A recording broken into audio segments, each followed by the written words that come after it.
সুপ্রিয় দর্শক, আমি আলপনা আপনাদের সবাইকে প্রীতি ও শুভেচ্ছা জানিয়ে শুরু করছি ট্রিক্স রান্নাঘর অতিথির সাথে অনুষ্ঠানে। আপনারা সবাই ভালো আছেন তো?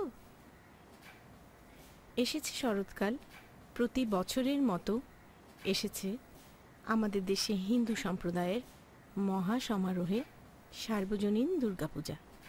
এই দুর্গোৎসবে বিভিন্ন মণ্ডপগুলোতে মেতে উঠে ঢাক ঢোল আর ধূপের গন্ধে। সেই সাথে চলে নানা ধরনের খাওয়া দাওয়ার আয়োজন। আমরাই বা তা থেকে বাদ পড়ি কেন? আজকে আমাদের এই পর্ব হচ্ছে পুজোর জন্য বিশেষ পর্ব। পুজোতে পর্বে পর্বে কখনো নিরামিষি কখনো আমিষি নানা ধরনের খাওয়ার আয়োজন। আজকে আমরা আমিষি নিরামিষি দুই রকমই দেখাবো। আমি এখন আপনাদেরকে রান্না করে দেখাবো আলু কপির ডালনা।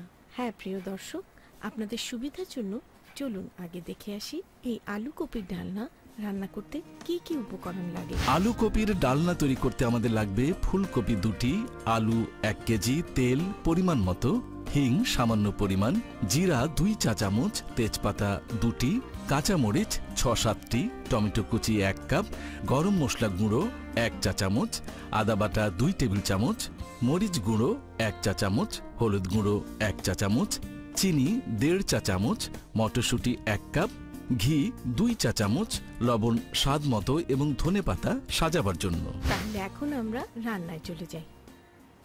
আমি ডুমো ডুমো করে আলু আর কপি নিয়েছি। প্রথমে আমরা এগুলোকে আলাদা করে ডুবো তেলে ভেজে নেব।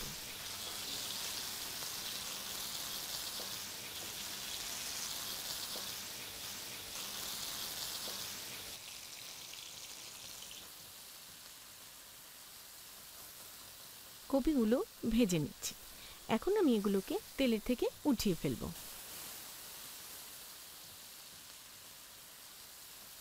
একটু ভালো করে চেপে তুলবেন, কারণ প্রচুর তেল অ্যাবজর্ব করে। বেস্ট হয় আপনি যদি এটা একটা ছাঁকনির মধ্যে রাখেন। এতে কপির প্রচুর পানি আছে। তেলটাকে আমরা আরেকটু তাতিয়ে নিয়ে তার মধ্যে দেব ডুমো করে কাটা আলু।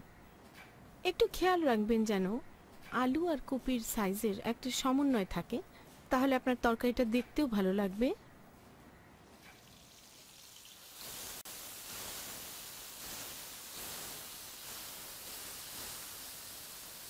প্রিয় দর্শক, এখন আমরা অন্তত মিনিট 10 এই আলুটাকে ভাজা হতে দেব। সেমি লালচে হলে তারপরে আমরা আলুগুলোকে চেকে তুলে ফেলব। তাহলে প্রিয় দর্শক, আমরা ফিরে আসছি 10 মিনিট পর। প্রিয় দর্শক, হয়ে গেল আমাদের 10 মিনিট। চলুন আমরা দেখি আলুর কি অবস্থা। বাহ, কি সুন্দর লাল হয়ে গেছে।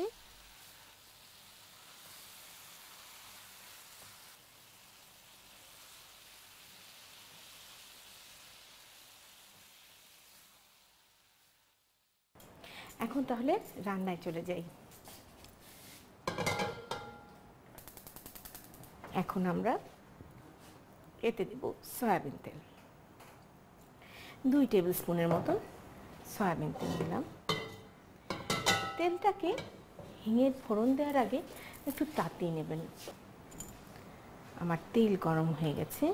আমি এই এতগুলো আলু কপির জন্য জাস্ট 1 পিঞ্চ, একটু বেশি 1.5 পিঞ্চের মতো হিং দিলাম। হিংটা ফোড়ন এলে এটার গন্ধ বেরিয়ে যাবে, তখন আপনি এমনি টের পাবেন। সেই সাথে দিচ্ছি আস্ত জিরে আর 2টো তেজপাতা। এটা ভালো করে ফোড়ন আসতে আসতে আমি এতে দেব কয়েকটি কাঁচামরিচ। এবার আমি এতে দেব টমেটো, কুচি করা টমেটো। আপনি একদম এটাকে ভাজা ভাজা হতে দিবেন।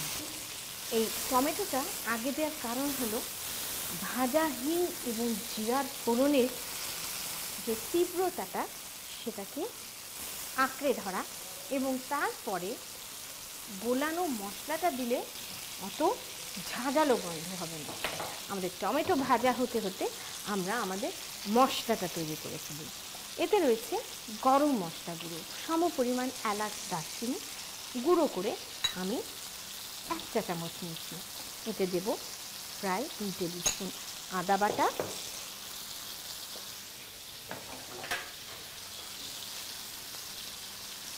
1 চা চামচ মরিচ গুঁড়ো আর 1 চা চামচ হলুদ গুঁড়ো। এইবার এটাকে একটু পানি দিয়ে গুলে নিই।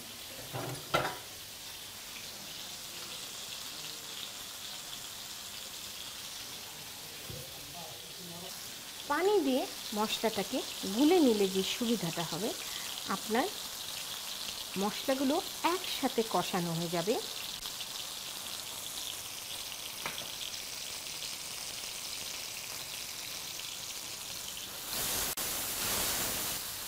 এখন আমি এতে দেব আমার গোলানো মশলা।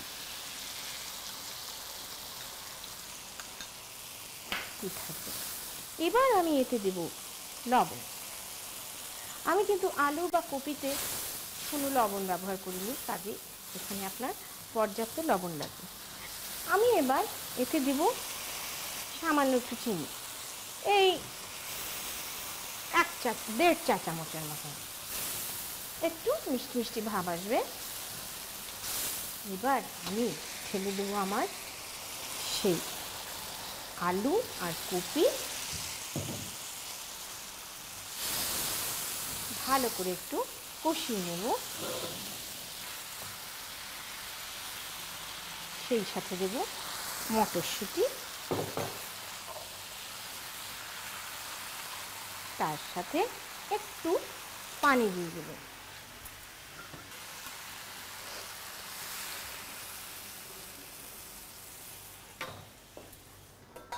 আমি ঢেকে দেব। আমরা এটাকে 10 মিনিট রান্না করব। যা দারুণ গন্ধ বের হয়েছে না, দেখুন একেবারে দমে আমাদের ফুলকপিগুলো হয়ে গেছে, আলুগুলো একদম নরম হয়ে গেছে। এখন তো আমার দোষ না, ঘি তো একটু দিতেই হবে। একেবারে রান্নার ভুল পাল্টে যাবে কিন্তু বলে দিলাম। আপনাদের যদি খুব আপত্তি থাকে তাহলে একটু ঘি দিয়ে নিন, আমি তো একটু বেশি বেশি দিয়ে জানিনি।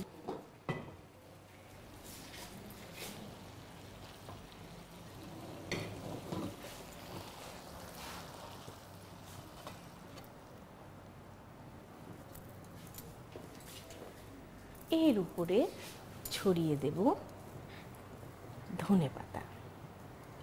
আপনি চাইলে রান্নার মধ্যেও দিতে পারেন, আবার পরিবেশনের সময় দিতে পারেন।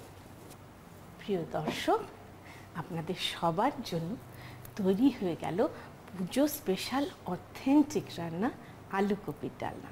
আপনাদের সবার সুবিধার জন্য চলুন আরেকবার দেখে আসি রান্নাটির প্রণালীটা। প্রথমে একটি কড়াইয়ে গরম তেলে ফুলকপি ও আলু ভেজে পাত্রে তুলে রাখুন। এরপর অন্য একটি কড়াইয়ে তেল, হিং, জিরা, তেজপাতা, কাঁচামরিচ ও টমেটো কুচি একটু ভেজে নিন। এবার একটি বাটিতে গরম মশলা গুঁড়ো, আদা বাটা, মরিচ গুঁড়ো, হলুদ গুঁড়ো ও পানি একসাথে গুলিয়ে কড়াইয়ে ঢেলে নিন। এবারে এর মধ্যে লবণ, চিনি ও ভেজে রাখা ফুলকপি ও আলু দিয়ে ভালো করে কষিয়ে নিন। তারপর এতে মটরশুঁটি ও পানি দিয়ে ঢাকনা দিয়ে ঢেকে 10 মিনিট জাল দিন। সবশেষে একটু ঘি দিয়ে পাত্রে তুলে ধনেপাতা দিয়ে সাজিয়ে পরিবেশন করুন সুস্বাদু আলু কপির ডালনা।